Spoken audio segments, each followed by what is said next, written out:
આમ આદમી પાર્ટીના નેતા અરવિંદ કેજરીવાલનો દાવ આમ આદમી પાર્ટીના નેતાએ જ કરી નાખ્યો।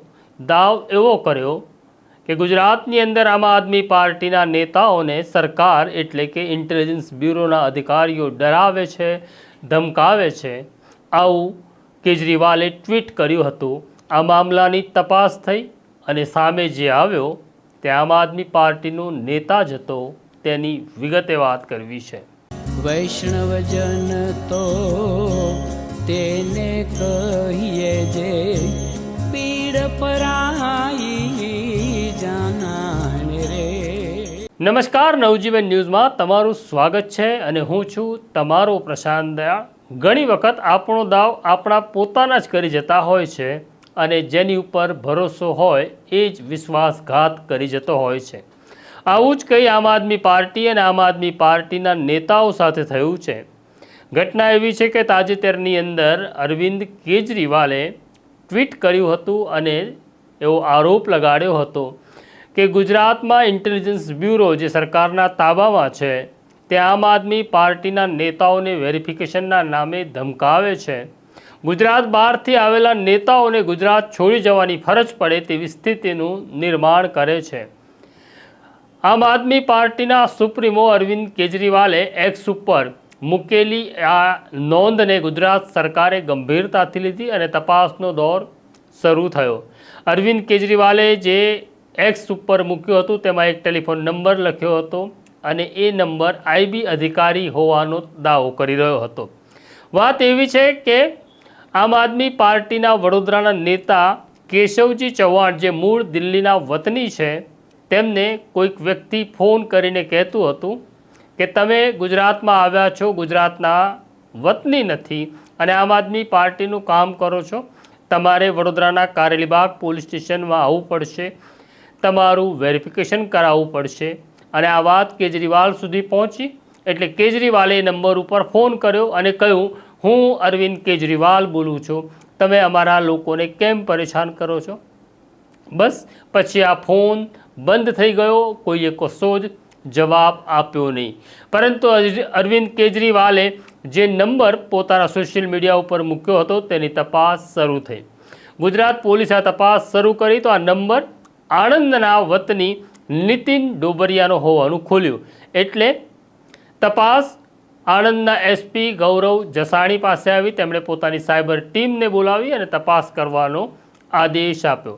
આણંદ પોલીસે તપાસ શરૂ કરી તો ખબર પડી કે આણંદમાં જ રહેતા લેબર કોન્ટ્રાક્ટરનો ધંધો કરતા નીતિન ડોબરિયાનો આ નંબર છે। પોલીસ નીતિન ડોબરિયા પાસે પહોંચી જે વ્યવસાય લેબર કોન્ટ્રાક્ટર છે। નીતિન ડોબરિયાને જોતા જ પોલીસને શંકા ગઈ કે વાત કંઈક જુદી છે। નીતિન ડોબરિયાને પોલીસે પૂછપરછનો દોર શરૂ કર્યો અને એક નવું સત્ય બહાર આવ્યું। વાત એવી બહાર આવી કે નીતિન ડોબરિયાને આ ફોન કરવાની સૂચના આમ આદમી પાર્ટીના વડોદરાના નેતા અશોક ઓઝાએ આપી હતી।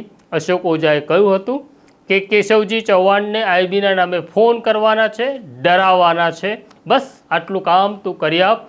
એટલે નીતિન પોતે આઈબીનો અધિકારી છે એમ કહી કેશવજી ચૌહાણ સાથે વાત કરતો હતો। નીતિને કેશવજીને કહ્યું હતું કે હું આઈબી અધિકારી છું અને તમે ગુજરાત બહારથી આવ્યા છો, તમારું વેરિફિકેશન થયું નથી, તમારી ધરપકડ કરવામાં આવશે, તમે કારેલીબાગ પોલીસ સ્ટેશનમાં આવો।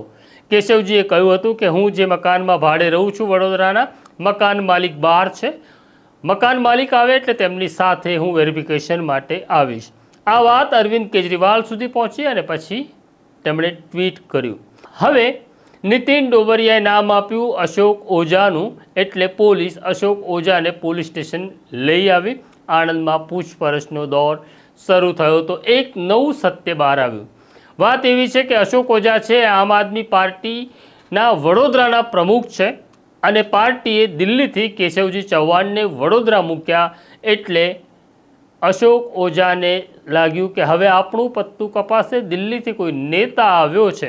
આ દરમિયાન એક ઘટના એવી પણ ઘટે છે કે ગોપાલ રાય આમ આદમી પાર્ટીના નેતા આવ્યા હતા અને ઝૂમથી એક મિટિંગ થઈ રહી હતી। આ મિટિંગમાં અશોક ઓઝાના વ્યક્તિગત દાંપત્ય જીવન અંગે કેટલાક કાર્યકરોએ સવાલ પૂછ્યા।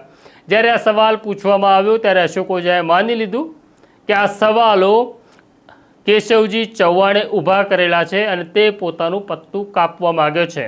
આમ શહેર પ્રમુખ તરીકેનું પોતાનું પત્તું કપાતું જોઈ અશોક ઓઝાએ એક પ્લાન ઘડ્યો. નીતિન ડોબરિયાને બોલાવ્યો અને કહ્યું કે આઈબીના નામે ધમકી આપવાની છે.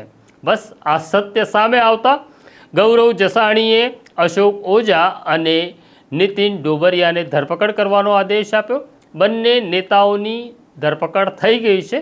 આઈબીના નામનો ખોટો ઉપયોગ કરી આઈબીના અધિકારી હોવાની ખોટી વાત કરી તેમણે કોઈકને છેતરવાનો ડરાવવાનો પ્રયત્ન કર્યો હતો.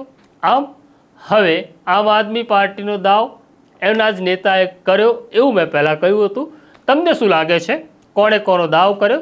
કોમેન્ટ બોક્સમાં જરૂરથી લખજો. આ સ્ટોરીને શેર, લાઇક અને સબસ્ક્રાઈબ પણ કરજો. અત્યારે મને મારા સાથી સોનુ સિંહને રજા આપો. નમસ્કાર.